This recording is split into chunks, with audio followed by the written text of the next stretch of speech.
उमा महेश्वराय नमः। शिवरात्रि हिंदू परंपरा का एक बहुत बड़ा पर्व जिसे फाल्गुन मास के कृष्ण पक्ष की त्रयोदशी तिथि को मनाया जाता है। कई पुराण में यह वर्णन मिलता है कि शिवरात्रि के दिन ही भगवान शंकर शिवलिंग रूप में प्रकट हुए थे। कई पुराणों में यह भी वर्णन मिलता है कि शिवरात्रि के दिन ही भगवान शिव और माता पार्वती का विवाह हुआ था। भगवान भोलेनाथ और माता पार्वती के दिव्य मिलन का यह दिन माना जाता है। पुराणों में ऐसी कथाओं का वर्णन मिलता है। शिवरात्रि के दिन हम भगवान शंकर और माता पार्वती की संयुक्त पूजा करते हैं। भगवान भोलेनाथ की इस दिन पूजा आराधना कर उनकी विशेष कृपा हम प्राप्त करते हैं। भगवान भोलेनाथ की पूजा से हमें सब कष्टों से मुक्ति मिलती है।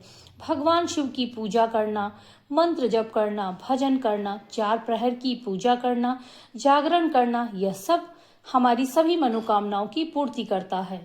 शिवरात्रि व्रत सर्वश्रेष्ठ व्रतों में से एक है। माना जाता है कि किसी भी शुभ काम करने के लिए शिवरात्रि का दिन बहुत ही शुभ माना जाता है। इतना पुण्यकारी और फलदायी होता है शिवरात्रि का दिन। शिव और शक्ति के मिलन की रात्रि शिवरात्रि। भगवान भोलेनाथ के उपासक पूरे वर्ष भर महाशिवरात्रि के व्रत का इंतजार करते हैं। इतना पवित्र और अनंत गुणा फल प्राप्त करने वाला होता है महाशिवरात्रि की रात्रि। आइए जानते हैं फाल्गुन मास के कृष्ण पक्ष की त्रयोदशी तिथि का आरंभ कब से हो रहा है। फाल्गुन मास के कृष्ण पक्ष की त्रयोदशी तिथि का आरंभ हो रहा है 15 फरवरी की दोपहर 5:04 से और इसका समापन हो रहा है 16 फरवरी की दोपहर 5:34 में। ऐसे में महाशिवरात्रि का व्रत त्योहार 15 फरवरी 2026 दिन रविवार को मनाया जाएगा और व्रत का पारायण 16 फरवरी दिन सोमवार को किया जाएगा। महाशिवरात्रि के दिन आप किसी भी वक्त महादेव और माता पार्वती की विधि विधान से पूजा आराधना कर सकते हैं, लेकिन इस दिन मध्य रात्रि का बहुत ही महत्वपूर्ण होता है।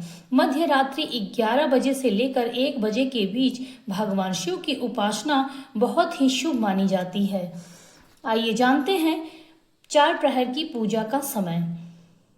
महाशिवरात्रि के दिन 4 प्रहर की पूजा का विधान है। अलग अलग पदार्थों से भगवान भोलेनाथ का रुद्राभिषेक किया जाता है। दूध से, दही से, शहद से, घी से, शक्कर से, गंगा जल से, गन्ने के रस से और अलग अलग फलों के रसों से भगवान भोलेनाथ का अभिषेक किया जाता है।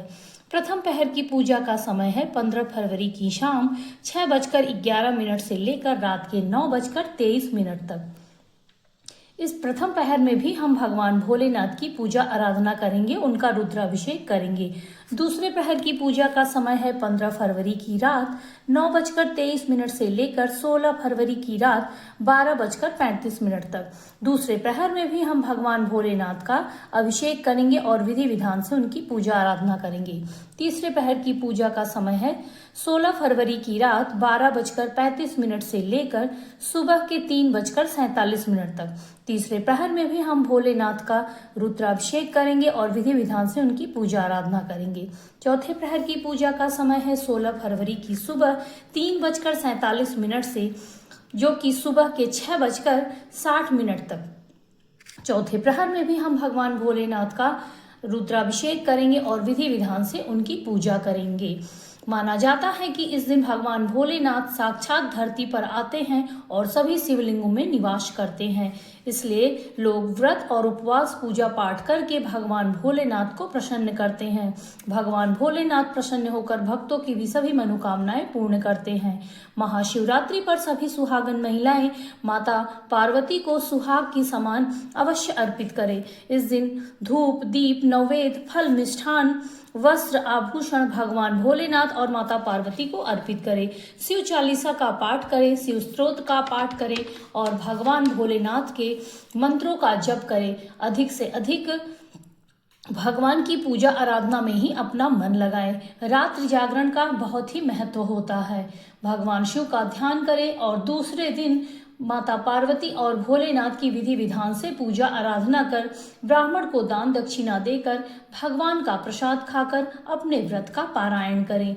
भगवान भोलेनाथ की कृपा आप और आपके समस्त परिवार पर बनी रहे। आप सभी को महाशिवरात्रि व्रत की ढेर सारी शुभकामनाएं। उमा महेश्वराय नमः।